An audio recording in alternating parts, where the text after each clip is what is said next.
on a commercial basis here and to prepare well-trained employees for dignified employment at software houses such as Cressoft here in Pakistan, as well as those houses abroad. This melting of a clear line between foreign and domestic companies will only increase in the information technology field. And speaking with a United States bias in mind, I think we need to redefine what American companies are. Indeed, with U.S. capital, even from an expatriate Pakistani community, largely U.S. software and hardware, training institutes and software houses in Pakistan have in fact become a combined United States and Pakistan globalization. In musical terms, this would be called fusion. In other words, U.S.-Pakistan fusion of talents, financing, and business. The foregoing said, however, there are a couple of areas of concern. One, of course, is respect for intellectual property rights, not just in information technology, but also in publishing and elsewhere in the multimedia. This is an area where Pakistan can improve, and I would say that must improve, for the first victim of piracy are Pakistani singers, authors, and probably software developers.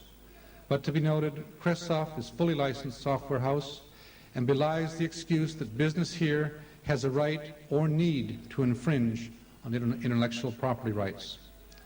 The other area of concern, or one other area of concern, is seeing how far the U.S. majors in IT, be it Microsoft, Oracle, or Sun, can grow the market in Pakistan through ensuring their products are economically accessible to students and developers. I know that these companies are working or have in place their products to be made more accessible, and I promise whatever good offices my Consulate General may extend toward this will be done. And in this respect, I'm sure that the Governor and we will work very close together on that.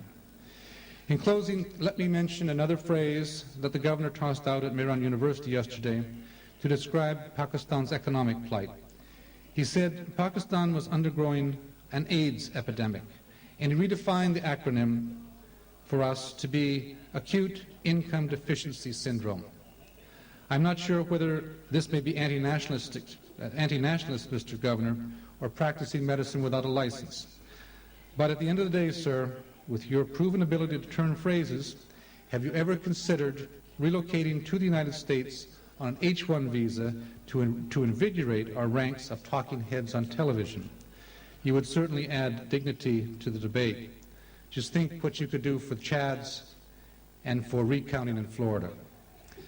My friends, once again, heartiest congratulations to Cresoft for its many accomplishments during its 8 years, and keep on globalizing. Thank you very much.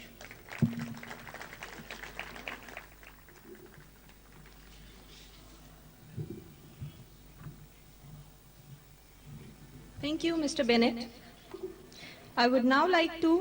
Ladies and gentlemen, I would now like to invite our chief guest this evening, the Honorable Governor of Sindh, Mr. Muhammad Mia Sumro, to come up on stage and share his views with us. Ladies and gentlemen, Mr. Sumro.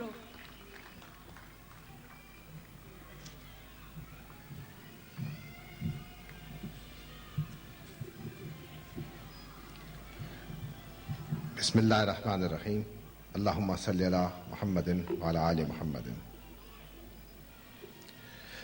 Consul General Bennett, Mr. Humayun Mazhar, Nisar Sahab, Cressoft family, dear guests, Assalamu alaikum. I am indeed very grateful to Cressoft for giving me this opportunity to share with them in their joy and happiness on this really auspicious occasion. All that I wanted to say, or at least most of it, has been very earnestly conveyed by John Ernest Bennett and very eloquently by Mr. Humayun Mazhar. So that makes my job much easier, and that saves you all a lot of agony. It is indeed a matter of great satisfaction for me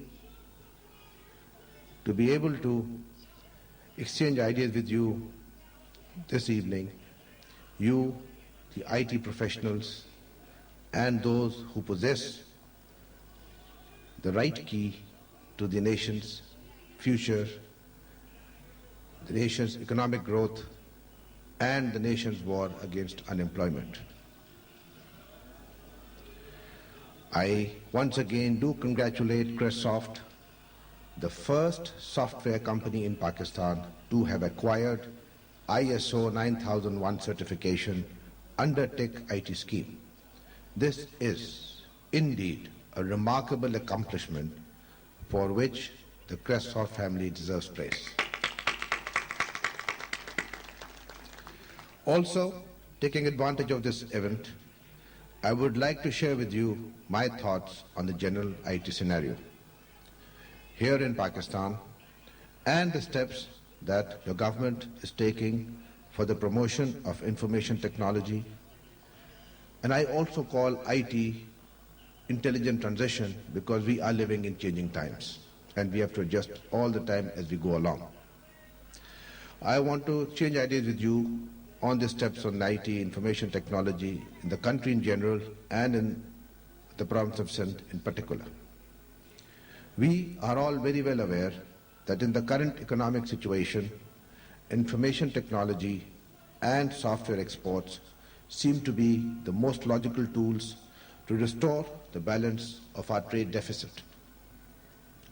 A number of incentives have been announced by the federal government in a fairly